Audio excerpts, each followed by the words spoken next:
नमस्कार दाजुभाइ दिदीबहिनीहरू, नेपालभरिको जिल्लाभरिको हाम्रो म्याग्दी जिल्लाभरिको र देश विदेशमा रहनुभएका सम्पूर्ण दाजुभाइ दिदीबहिनीहरूलाई म आज यो प्रतिनिधि सभाको सांसद चाहिँ सदस्य महावीर पुनको एउटा विनम्र अनुरोध छ।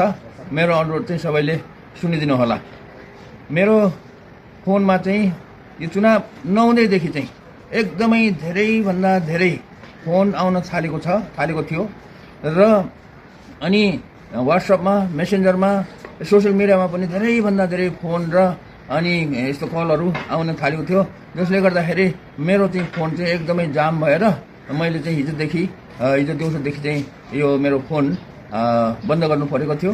र अब म के अनुरोध गर्न चाहन्छु भने तपाईहरूले यो मलाई चाहिँ बधाई दिनको लागि, शुभकामना दिनको लागि चाहिँ यो फोनमा अथवा मेसेन्जरबाट व्हाट्सएपबाट चाहिँ कल नगर्नु होला। अन्य कुनै काम छ भने मात्रै चाहिँ मलाई चाहिँ फोन गर्नु होला, किनभने फोनले गर्दाखेरि मेरो फोन नै जाम भएको र अनि मैले अरू कुनै पनि कामहरू गर्न नपाउने भएको हुनाले यो चाहिँ मैले विनम्र अनुरोध गर्दछु।